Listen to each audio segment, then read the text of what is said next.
Sou Mãe, Insights da Vida Materna, um podcast de Somaia Thomas.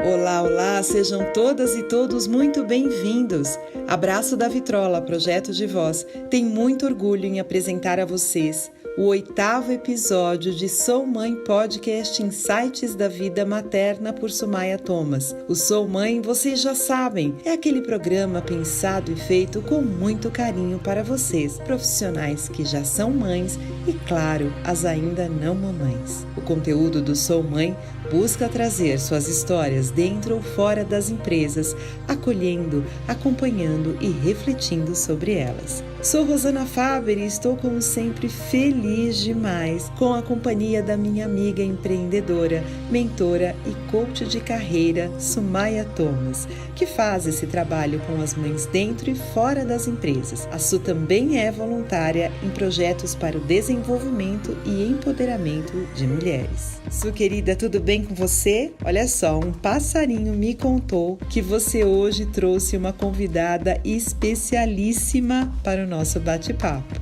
Oi, Rosana! É verdade! Nesse 8º episódio, nós vamos trazer um formato especial e como uma convidada, como você denominou, especialíssima e num tema super delicado, que faz parte daquela lista de temas, de assuntos velados da maternidade no trabalho. A perda de uma gestação, a perda de um bebê, o luto parental. E eu tô muito feliz de estar aqui hoje com ela e com muito carinho eu apresento a vocês a doutora Fabiana Gradella Casarini, a minha amiga Fabi. Fabi, bem-vinda. Obrigada, Su. A doutora Fabiana é psicóloga com larga atuação clínica e organizacional, especialista em práticas narrativas, é também mentora e empreendedora. Publicou 3 livros: Educação Corporativa da Teoria à Prática, pelo Senac São Paulo, Perdas Compartilhadas, coletâneas sobre luto parental, pela Comarte Edusp, e coleção Perili e seus amigos, pela DVS. Fabiana, seja muitíssimo bem-vinda ao Sou Mãe Podcast e muito obrigada pela presença. Olá, Su, querida amiga de tantas trilhas, e Rô, é uma alegria, um presente estar participando do 8º podcast Sou Mãe, podendo colaborar com esse assunto que para mim é tão caro, tão precioso e que eu já participo há tanto tempo. Neste episódio, vamos contar uma história que se repete todos os dias em muitas famílias de todo o mundo.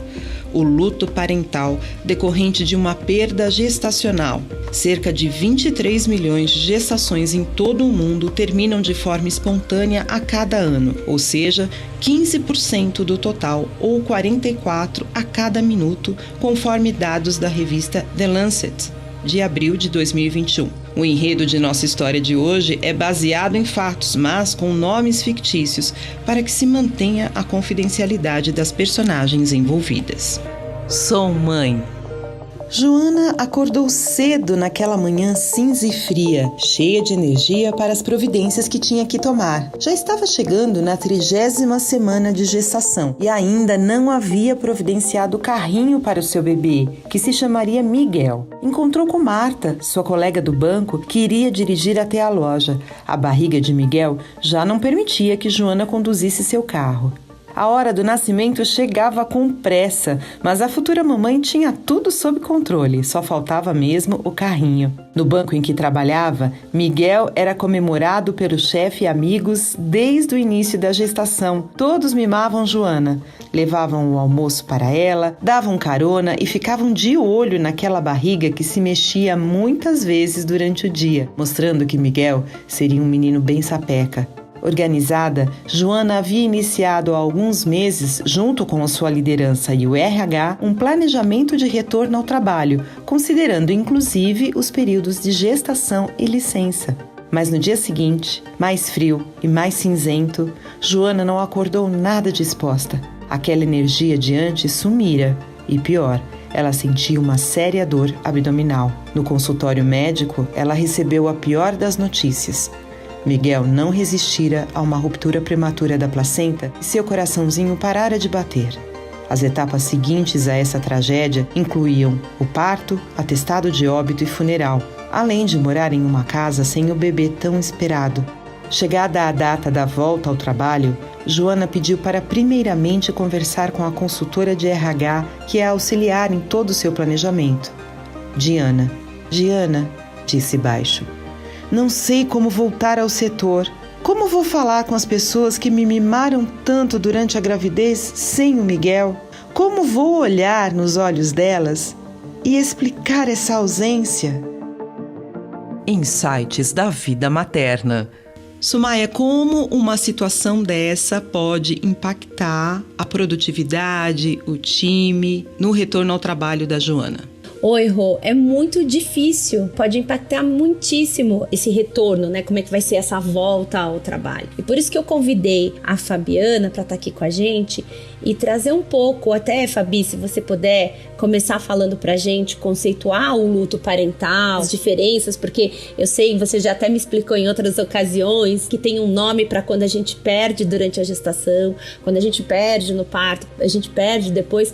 Então, acho que é legal trazer aqui pro nosso público um pouco desse conceito, porque é o que a gente não fala no nosso dia a dia. Então, a primeira coisa, Rosana, até respondendo aqui mais diretamente a sua pergunta, falar sobre o assunto. Então, eu estou convidando a Fabi para trazer, para que hoje, nesse episódio número 8, a gente fale mais desse assunto e a gente leve um pouco mais de naturalidade para algo que é tão importante e delicado no mundo do trabalho. Fabi, conta pra gente, conceitua um pouco melhor esse tema pra gente poder conversar? Bacana, Su. Como que é precioso ter um espaço como esse para falar desse assunto tão velado muitas vezes, sobretudo no universo organizacional. Então, assim, começando do começo, eu acho que é bem bacana, primeiro, dizer do que a gente está falando quando a gente está falando do luto, antes até mesmo de falar sobre o luto parental. Então, assim, eu gosto muito da definição da Gabriela Caselato, ela é do Instituto Quatro Estações, quando ela diz que onde há perda de vínculo estruturante, há luto. E isso não ocorre apenas quando morre um ente querido. O processo do luto, então, ele perpassa vários contextos. Ou seja, o luto pode acontecer presumido, o luto está aí. Então, falando um pouco desse grande guarda-chuva, então, do que a gente está falando quando a gente fala de luto. Agora, falar do luto parental. O luto parental é o luto que é relacionado à perda de um filho. Luto parental. E aí, falando da perda da história, que a história conta, que é o luto gestacional. Então, você tem o luto gestacional ou neonatal, que quando que isso acontece? Como que a gente define esse lugar, né? Então, porque luto é luto. Do que lugar que a gente está falando, independente de ser luto perinatal, parental, luto que seja. Quando a gente fala luto, de que lugar que a gente está falando? Acho que é importante as pessoas ouvirem um pouco disso, porque isso é um assunto que quase nunca e nada as pessoas falam. Então, assim, o que caracteriza o momento de luto? Porque às vezes as pessoas não sabem. Será que eu tô em luto? Porque as pessoas me fizeram várias vezes essa pergunta. Nossa, eu tô sentindo isso. Será que isso é luto? Né? Então, as pessoas não têm clareza de que território que a gente tá falando quando a gente fala de luto. Isso é uma questão. Então, o luto parental. Dentro do pacote, do grande guarda-chuva de luto, você tem o luto parental, é o luto relacionado à perda de filho. Dentro do luto parental, você vai ter um outro luto, um outro recortezinho, são caixinhas, né? Então, que você vai ter o luto gestacional ou neonatal e o luto perinatal. Fabi, explica pra gente, dá o exemplo do que é esse luto neonatal e gestacional, pra gente entender quando ele acontece e por que é denominado desse jeito. Su, acho bastante importante essa tua pergunta. E antes de responder sobre o luto gestacional, neonatal, eu acho muito importante a gente fazer aqui um parênteses do que perda que a gente está falando, né? Então, perda gestacional ou neonatal, ela se dá quando a gravidez é interrompida de forma espontânea, quando o feto tem menos de 20 semanas ou um peso menor que 500 gramas, ok? A perda perinatal, ela ocorre a qualquer momento da gestação até o primeiro mês de vida do bebê. Então, são esses termos que normalmente povoam esse lugar que eu acho bastante importante a gente trazer um pouquinho do que se trata. Agora, falando do luto, né? Então, quando a gente fala desse tipo de luto, o luto perinatal, o luto neonatal, gestacional. O luto por essas perdas, ele é acompanhado pela falta do espaço e autorização pela sociedade para expressar a dor. E é o que chamamos de luto não reconhecido, porque não existe esse espaço. Ou essa dor é muito subestimada, o luto é negligenciado. E aí, nesse lugar, as histórias serem invisibilizadas. Babi, você sabe que você está falando isso e eu me lembrei, acho que já comentei com a Rosana aqui em algum podcast ou nos nossos bate-papos, que uma pessoa de Portugal me mandou uma reportagem de uma médica que tinha pedido licença maternidade porque o bebê nasceu muito prematuro e veio a falecer na primeira semana de vida. Então, assim, imagina, 20 e poucas semanas, uma semana de vida, e ela foi pedir a licença maternidade dela. Quando ela chegou para pedir a licença maternidade, a pessoa, a atendente, quem cuidava desse processo, falou assim: licença maternidade para quê? Você não tem bebê? Você não vai ficar com bebê? Foi uma das coisas mais duras que eu já li e ouvi na minha vida.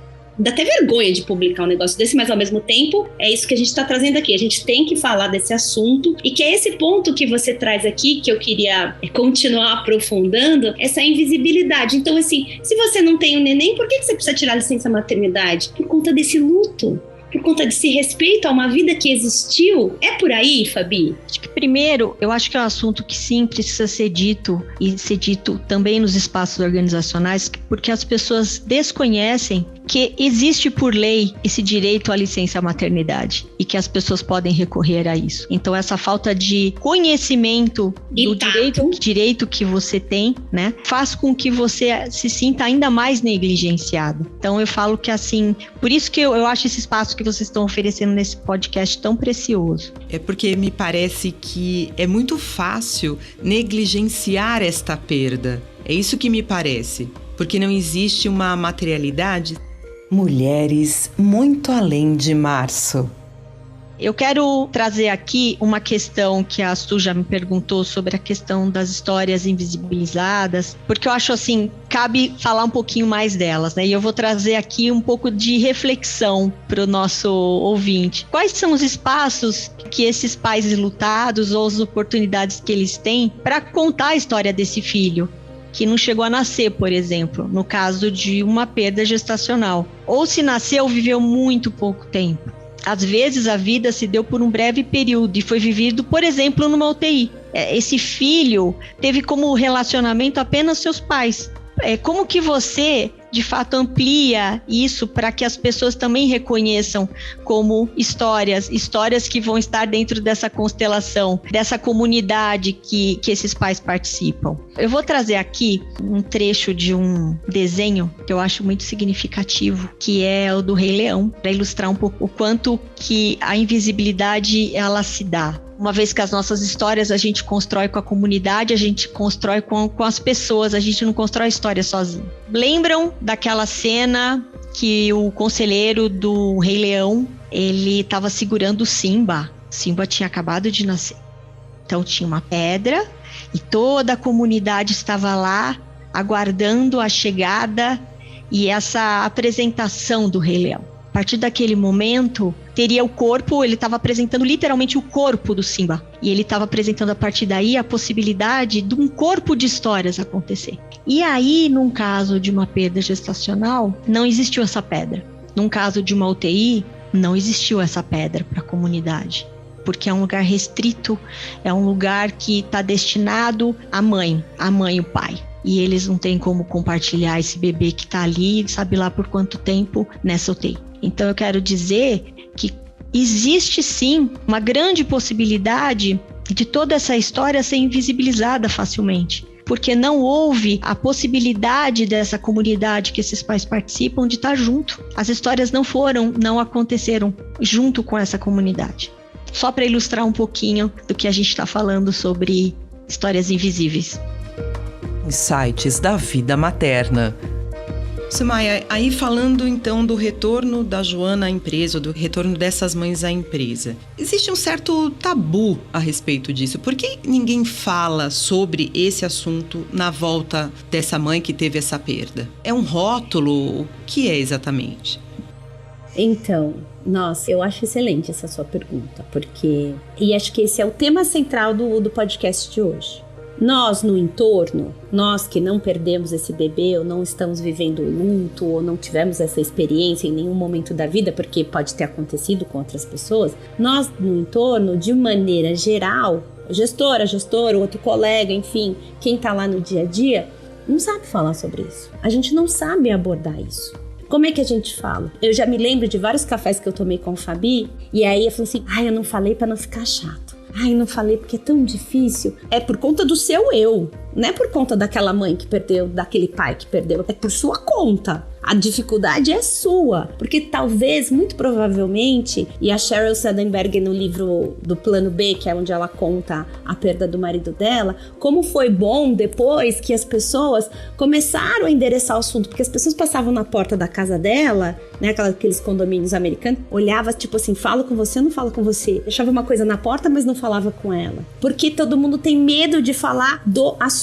Então, no caso da Joana, assim, como tocar no nome Miguel? Ai, meu Deus. E se vier um cliente no banco e chamar Miguel, como é que a Joana vai ficar? Que tal seria combinar com a Joana? Falar assim, Joana, como você se sente quando a gente tiver aqui um novo cliente? Olha, hoje tem na sua agenda, você vai atender uma pessoa, o nome dele é Miguel. Como que você se sente para tratar isso? O não falar, eu acho, e aí eu quero que a Fabi traga aqui o comentário e a expertise dela, o não falar é o pior, que se relaciona com essa história, né? Simba foi apresentado, Miguel não foi apresentado no caso da nossa história. Então eu não sei como falar sobre ele porque eu não conheci ele. Sim, mas você conhece a Joana, você conhece a história, aquilo tá acontecendo no dia a dia. A gente precisa trazer um pouco mais de naturalidade por esse assunto. Não é que ele é fácil, mas faz parte da vida. É um assunto que eu acredito de coração que a gente tem que trazer um pouco mais de naturalidade, não, mesmo não sendo fácil. Mas ele é muito acolhedor quando você fala assim, como você está? Você quer falar sobre isso? O que você vai fazer com relação às coisas do Miguel? Como foi pra você tal dia? Não é uma coisa que a gente tem uma fórmula, né, Fabi, do exatamente como falar, mas o não falar parece ser a pior das ações. O que você diz pra gente? Nossa, Su, eu tava te ouvindo aqui e um universo começou a se abrir aqui diante de mim. É muita coisa. Acho que primeiro, eu acho que é um exercício constante da gente se colocar num lugar de escuta e quem tá diante de mim? Que histórias são importantes para ela? De que forma ela deseja que eu esteja nesse momento para ela? Né? E assim, quem vai dizer é a pessoa. Com a melhor das boas intenções, as pessoas, elas acabam querendo enxertar o silêncio, elas acabam querendo incluir coisas no silêncio que pouco ajudam o enlutado. Às vezes o silêncio é muito sábio, ele carrega muita potência se você estiver inteiro naquele lugar. Às vezes o silêncio é necessário, você está do lado da pessoa e fala assim, eu estou junto com você. Mas eu estou junto. E o junto, às vezes, fala muito mais do que palavras naquele momento, mas você tem que estar muito sintonizado no outro, você tem que se permitir efetivamente estar nesse lugar, né? Eu acho que esse é um primeiro ponto. Fabi, mas eu queria te trazer uma coisa que eu já ouvi muito, e já até passei por isso, mas em momentos completamente diferentes, que é assim, é a pessoa negar. Então a pessoa chega e fala assim, oi Maria, como você tá? Quer falar sobre isso? Não quero falar. Não, eu tô bem, vai dar tudo certo. Sabe aquele momento da negação? Que você nega que tá muito ruim ou que tá muito difícil? Você acha que pode ser uma boa dica? Então assim, tá bom, você não quer falar, mas eu vou ficar aqui sentada do seu lado. É por aí, assim, de perceber, quando você diz assim, de estar por inteiro, eu estou junto com você, essa pode ser uma dica para quem está nos ouvindo, de estar junto em silêncio. Claro que tudo depende de quem é a pessoa, mas eu queria que você trouxesse um pouco da tua experiência, de como as pessoas que estão ali com uma boa intenção, que estão ali talvez no exercício da empatia, de como deve ser difícil esse lugar, mas é claro, eu nunca vou saber porque eu não tô vivendo ele como você, mas tá lá na intenção de ser um suporte, um apoio, de fazer uma coisa boa, mas recebe em contrapartida o não, eu não quero falar sobre isso, não, tá tudo bem, não. O que você diz pra gente? Eu digo que você não precisa fechar a questão, você pode deixar a linha aberta. E como você mesmo disse, depende muito de quem é essa pessoa que você está acolhendo, né? A intimidade que você tem com essa pessoa, a relação que você tem com ela, né? O quanto que, de fato, essa relação permite mais ou menos. Mas eu acho que é deixar claro para a pessoa que você está lá para ela, como ela desejar. Porque quem vai dar o norte da onde que você tem que estar é a própria pessoa. Agora, não custa você estar atento a essa pessoa. Porque, de repente, a pergunta que você fez naquele momento não cabe, mas no segundo momento cabe. Então, não encerrar a questão, respeitar o tempo da pessoa, que num luto não é linear. Eu falo que é em espiral. Quantas vezes já não ouvi de enlutado? Ninguém me pergunta mais, né? Porque talvez no primeiro momento ela deva ter respondido assim, não, tá tudo bem, não quero falar sobre isso. E a pessoa, ponto final. E de repente, não, é assim, tá bom, ela não quer agora, mas será que ela não quer sempre? Ela não vai querer nunca, né? Então é assim. E aí você tá atento, mas vai depender muito do espaço que a pessoa te oferecer e essa pessoa tá inserida em qual relação tua. Uma coisa é tua irmã, outra coisa é uma pessoa do trabalho, o quanto que você tem de relacionamento e intimidade com essa pessoa do trabalho, mas eu acho que tem que estar claro para a pessoa que você vai estar como ela desejar. Você não tá querendo impor algo para ela, como ela tem que viver o luto. Porque o que irrita demais o enlutado é quando as pessoas começam a dar receita de bolo para ele quando ele tá na pausa. Mas ele tá na pausa dele porque ele precisa, às vezes é muita coisa para a pessoa digerir ao mesmo tempo. Então parece que a pessoa tá sem movimento nenhum, mas ela tá no movimento interno. Então eu falo, receita de bolo para enlutado é algo que incomoda em profundidade, porque eu já ouvi enlutado falando assim para mim, poxa, a pessoa não tá me ouvindo, a pessoa quer me entuchar isso, ela quer que eu faça academia agora, eu não quero fazer academia, sabe? E aí você tá oferecendo nada para ela, porque não tá ressoando para ela a tua proposta. Bate e volta, né? Bate e volta. Um podcast de Sumaia Thomas. Fabi, queria trazer duas coisas dessa sua última fala. Uma delas é assim, essa coisa de entuchar as coisas, as gestantes sempre ouvem, né? Que eu sempre chamo aqui no podcast de os pitaqueiros de plantão começam a falar, olha, agora que você tá assim, você tem que dormir muito. E eu brinco, agora que você tá gestante, você tem que dormir muito. Eu falo assim, dá pra estocar sono? Porque se desse, a gente fazia. E a outra coisa é sobre esse termo, enlutados. Esse é um termo mais técnico, porque eu de verdade fui aprendê-lo com você. É uma coisa que as pessoas que vivem o luto se autonomeiam, né? Assim, conhecem. Como é que é esse termo? Assim, é comum, as pessoas falam com facilidade, é uma coisa mais técnica. É bom falar isso? Enlutado. Fala pra gente. Veja, se você está vivendo um luto, você é enlutado, né? Esse tabu de não falar, inclusive, a palavra. Por que não? Tem um termo para isso e não é técnico. Tem um termo para isso. Eu não conhecia, juro para você. Eu falo que assim, é algo que assim, até é velado nisso, né? Porque não poder dizer que você é enlutado. E você não vai estar enlutado para sempre. Eu já ouvi assim, as pessoas dizerem, uma vez que você perdeu o filho, você será enlutado a vida toda. Eu discordo. Eu acho que luto é um período que não tem tempo para acabar, cada um tem o seu.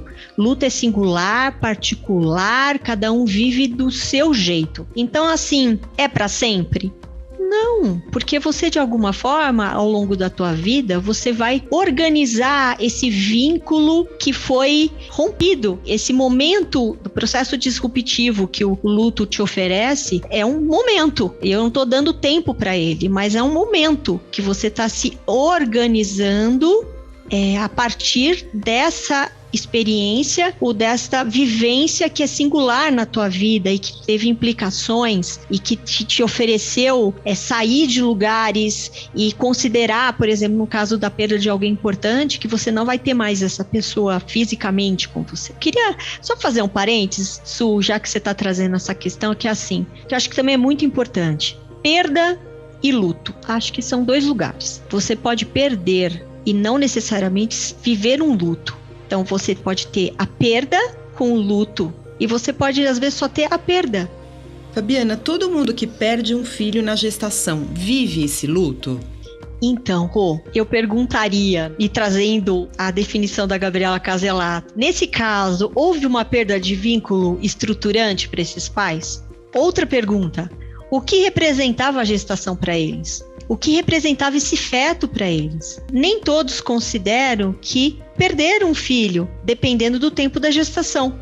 Por exemplo, todo o processo precisa ser considerado e respeitado em sua singularidade. A gente precisa muito ter esse exercício de olhar a história sendo particular e singular que está diante da gente, né? Então, assim, o que a pessoa apresenta? Como que ela apresenta essa história, né? Então, ela teve uma perda, mas ela se percebe perdendo naquele momento o que efetivamente, o que representa essa perda para ela, até para que ela saiba que se ela está em luto ou não, tudo que ela está vivendo a partir dessa perda. Então, por isso que eu acho importante, né, essa questão assim, então quer dizer que se eu não estou sofrendo por essa perda, então eu estou com um problema. Porque vai para outro lado também, né? As pessoas falam assim, nossa, eu consegui lidar tão bem com essa perda de 8 semanas da minha gestação, será que tá acontecendo alguma coisa errada comigo? Porque vai para uma outra ponta. Então, o que eu quero dizer é que, assim, a melhor coisa que a gente pode fazer é, tá bom, que história que a pessoa tá me contando? O que isso representa para ela? Como que é a vinculação dela com isso que ela perdeu?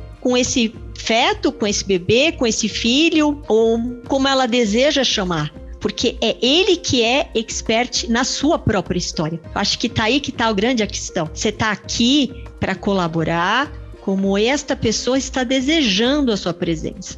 Ou não. Ela também tem o direito de dizer não quero. Mas assim, a história é dela. Ela que é a detentora do saber sobre essa história. E você precisa ter esse exercício. Eu acho que de escutar e acolher com essa inteireza, com essa atenção. Maravilha, Fabi. Su, aproveitando esse gancho da escuta que a Fabiana acabou de trazer, quando a pessoa volta para a empresa, quando a mãe volta para a empresa diante de uma tragédia dessa, qual é a forma que as pessoas poderiam utilizar de acolhimento e que não fosse aquele discurso que acaba complicando esse retorno? Talvez uma positividade meio tóxica, um discurso meio padrão. Excelente, Rô, também esse seu questionamento, porque eu, como coach, sempre sou fã das perguntas. A pergunta, ela não julga, ela oferece uma curiosidade, ela demonstra um interesse, demonstra que você está ali num exercício da empatia, visitando o lugar do outro. Então é através da pergunta que você oferece a tua melhor escuta. Então, do como se sente. Porque a pessoa, quando eu atendo, de uma maneira geral, as mulheres, as mães querem ser acolhidas. Elas querem se sentir acolhidas. Mas como eu vou acolher Maria de Joana é diferente. De Joana para Roberta, para Fabiana, para Sumaia, é diferente. Como é que cada um se sente acolhida? Como é que eu te ajudo? Como é que eu te apoio nessa volta? Né? Qual é a pergunta que você vai saber de acordo com aquilo que a gente estava falando anteriormente? Quem é o outro com quem você está se relacionando? Então eu queria convidar a Fabi para voltar aqui, para ter uma fala especial, porque toda a fala dela tá sendo assim, uau, a gente quer continuar, a gente tá aqui pensando já fazer o episódio 2, porque esse tá chegando ao final, o episódio 8, parte 2. Fabi, traz pra gente nessa escuta, porque às vezes você vai lá com boa intenção, faz uma pergunta, mas aí você fala, aí a pessoa volta e faz assim, é mesmo, né? Por que você não faz isso? Aí por que você não vai pra uma academia? Qual é o discurso? Quais são as frases chavões que complicam esse luto? Então, Su, eu achei muito importante você trazer essa questão do discurso e o que dizer ou como se portar diante da pessoa que está vivendo uma perda como essa. Eu falo que você, qualquer um de nós, pode estar reproduzindo discursos que a gente não para pensar, simplesmente. Parece assim, tá no pacotinho das coisas boas para dizer, ou das coisas que podem confortar, ou que vai ser bacana, porque eu tenho que dizer alguma coisa, né? As pessoas, elas têm muita dificuldade em lidar com o silêncio, por mais que ele seja muito importante em alguns momentos. Às vezes eu falo que assim, se você não tem algo para dizer, você não tem certeza daquilo que você está dizendo, ofereça o silêncio para a pessoa, mas o silêncio com presença, você vai acertar melhor. E eu digo que esse exercício de dizer, tá bom, o que na verdade está me envelopando nesse momento? Que tipo de afirmação, que tipo de discurso que eu fico reproduzindo e que de fato eu não sei qual vai ser o desdobramento disso. Então, dando alguns exemplos, né? Quando alguém perde um bebê na gestação ou com muito pouco tempo de vida. Então, assim, você logo terá um outro bebê, né? Um outro filho. Meu Deus, não, né? Não é verdade isso para todo mundo. Você é nova. Você é novo. Nossa. E assim, eu vou dizer que pro lutado vai falar, bom, essa não é a questão. Posso até ser nova, mas a minha idade aqui não é a pauta da conversa. E se eu vou ter outro bebê ou não, é para uma outra história, para o outro capítulo que eu vou escrever depois que eu tiver organizado esse que eu tô vivendo. Eu já ouvi muitas mães me reportarem essa frase com muita indignidade, sabe? De um jeito assim, muito incomodada. Porque vai falar, poxa, é como se eu estivesse comprando uma caneta caneta. Uma Bia que é assim, tá bom, você vai ter outro. Você pode ter outro, mas esse outro nunca vai ocupar o lugar deste que eu perdi. Ele teve uma história. Ele é um filho dentro dessa constelação minha. Então, por favor, respeite. É quase se desse uma legenda assim, por favor, dá pra você respeitar? Que assim, eu posso ter 300 depois dele, mas ele é ele. Sim. Foi melhor assim. Então, por exemplo, quando a pessoa ela tá com uma gestação complicada, que já foi identificado que aquele bebê, por exemplo, tá com um problema. E ele vai nascer com um problema. Ele vai nascer e vai morrer. Por exemplo, a pessoa chega com essa pérola pro outro, achando que assim você tá dando um suporte bom, né? Foi melhor assim. Ai, Deus quis assim. Quando a pessoa entra nessa questão da religião, ai, Deus quis assim. Vocês nem vão sentir tanto, já que quase não conviveram. Essa é uma... Conseguem piorar, né? Ou até mais, né? Falar assim, poxa, segue sua vida. Segue adiante. Segue adiante. É como se você falasse assim, mantenha, olha, a pessoa morreu, então ela tá no capítulo anterior da sua vida. Que eu vou trazer talvez muito brevemente, porque daria para um outro podcast, só um recorde de um trabalho muito belo do Michael White, das terapias narrativas, quando ele diz que do dizer adeus para dizer olá novamente. Então você vai ter muitas despedidas, e ninguém tá negando isso. A pessoa não vai estar mais aqui, corpo, com você, né? Você está se despedindo de todas as histórias que você poderia construir com ela a partir deste presente momento. Você não vai ter mais essa possibilidade. Mas isso não significa que você não possa dizer olá para essa pessoa e levá-la consigo, fazendo parte, honrando essa história, honrando a memória, honrando essa pessoa na sua vida. Tanto é que ele fala assim que às vezes a pessoa entra num luto mais complicado porque ela realizou esse dizer adeus, foi muito bem sucedido ao dizer adeus, né? Assim, enterrou tudo, de fato, assim, definitivamente. Você não precisa enterrar tudo. Você tem que enterrar aquilo que é preciso. Então, essa coisa de falar também, nossa, você tá em luto, né? Porque você tá lembrando do seu filho. Não, você vai lembrar sempre. Ele morreu, mas você tem memória com ele, você tem história com ele, você vai querer honrar essa história sempre. E as pessoas confundem isso com luto. Nossa, ela tá querendo falar de novo daquele bebê que ela teve há 6 meses, acho que ela não tá bem. Será?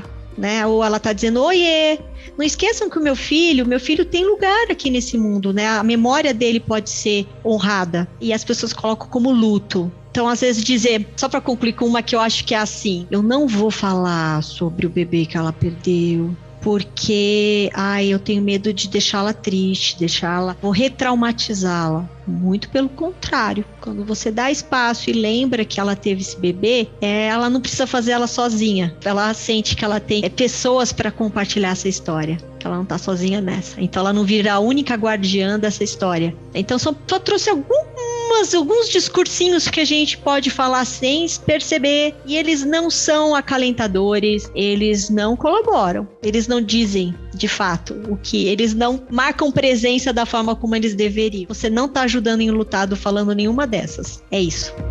Sou mãe. É que agora chegou a hora de dizer adeus, para daqui a pouco a gente poder dizer olá de novo para você numa próxima parte. Vou adorar. Mas antes de dizer esse adeus e de a Rosana encerrar aqui com os nossos recados e dicas e orientações de sempre, eu queria que você comentasse que dentre os 3 livros que a Rosana apresentou, que você já teve publicado, tem um especial que eu até me propus a ler, que são Perdas Compartilhadas, e que eu falei pra você, que livro fininho, vai ser gostoso, vou ler numa sentada, e você falou assim, não vai, Su. E aí eu queria te agradecer por ter estado aqui com a gente, aceitado o convite, dizer adeus para dizer olá em breve, que é assim que a gente talvez fique com essa mensagem de como a gente pode lidar um pouco melhor com isso, né, com esse assunto, com as mães enlutadas, com toda essa história do luto, das perdas, enfim, trazendo um pouco mais de naturalidade. E muito obrigada mesmo pelo carinho. Que bom que tem gente cuidando disso, porque, como é pouco falado, é bom ter pessoas especialistas para acolher isso, e que tomare que esse episódio chegue em ouvidos, em corações, em mentes abertas, em corações um pouquinho doídos, que levando um pouco de acalento. Essa foi a minha intenção no podcast. Fabi, obrigada, e fala então um pouquinho do Perdas Compartilhadas antes de ir embora e a Rosana encerrar belamente. Primeiro, quero agradecer a oportunidade de estar aqui com você, Su, com você, Rô. Foi para mim um presente. Tá trazendo para poder várias pessoas vão poder saber um pouquinho mais, né, a partir desse podcast. Falando Perdas Compartilhadas, ele é um livro, uma coletânea totalmente sobre perda parental. Esse livro é fruto de uma vivência que eu tive. Ele foi lançado em 2014, mas ele é fruto da minha vivência como mãe, naquela época enlutada, né? Eu perdi minha primeira filha depois de 18 horas de vida. O livro também vai falar um pouquinho dessa experiência, mas a ideia é trazer o percurso, né? São 9 histórias e cada família, cada mãe, cada pai encontrou seu percurso para estar ressignificando, se organizando a partir da perda do seu filho. O livro tem a proposta de apresentar histórias de pais que passaram por essa perda e também tem uma parte também de conceituação. Afinal, de que luto a gente está falando? A gente não está dizendo que ele nem mais e nem menos quando a gente pensa nos outros lutos. Ele tem um lugar diferente quando a gente fala de perda parental. E também uma coisa que eu quero dizer muito brevemente desse livro, que eu poderia dizer muito mais dele, porque ele tem uma história, que o livro, estar aqui com vocês, é uma forma também de eu dizer sempre um olá para minha filha que eu tive em 2003 e está comigo até hoje. Então eu quero dizer que eu vivo isso, assim, eu me despedi daquilo que era necessário, me despedi com a partida dela. E eu dou lá muitas vezes para minha filha, né, para essa primeira filha, né, porque depois eu tive 2 irmãos dela, então, mas toda vez eu estou honrando a história dela, a cada trabalho, a cada texto ou podcast que eu falo desse tema. Então é uma forma também de eu dizer olá para minha querida Nicole. É uma pena ter que encerrar aqui hoje histórias e trajetórias tão importantes e um assunto tão relevante. Mas quem sabe, Sumaia, não fazemos mesmo um episódio 8, parte 2. Para a continuidade desse assunto. Sobre a doutora Fabiana, ainda quero contar para vocês que o site narrativasquetransformam.com.br traz informações sobre essa publicação da doutora e sobre todo o trabalho e a jornada dela. Nós estamos terminando. Não deixem de conferir todos os episódios do nosso Sou Mãe Podcast no www.somaiatomas.com.br/podcast. No mesmo site tem o seu espaço, aquele lugar onde você pode contar a sua história sobre maternidade e trabalho. Sumaia, acho que quer falar alguma coisa sobre isso. Eu quero enfatizar, Rô, que nós pensamos nesse espaço, nessa landing page, com um local para você poder escrever a sua história, compartilhar, abrir seu coração. Ele chega direto num e-mail que é só nosso, aqui da equipe do Sou Mãe Podcast. Então é assim, para que você fale assim, nossa, agora tô me sentindo, eu queria poder conversar com uma delas. Então escreve pra gente. Esse é um local de escuta, de afeto, especialmente pensado para vocês e para suas histórias. Sumaia, muito obrigada mais uma vez. Fabiana, um beijo, muito obrigada pela sua participação. Que honra tê-las no Sou Mãe Podcast. Agradecemos sua audiência e contamos com você também para o próximo episódio, repleto de diálogos, insights e análises trazidas pela mais do que querida Sumaia Thomas. Sumaia, agradeço imensamente por mais esse bate-papo inspirador. Obrigada, um beijo. Um beijo muito carinhoso e até o próximo episódio. Beijo, Fabiana. Um beijo a todos e eu vou ficar aguardando esse podcast 8, parte 2, ok? Perfeito. Esse foi mais um episódio de Sou Mãe, Insights da Vida Materna, por Sumaia Thomas.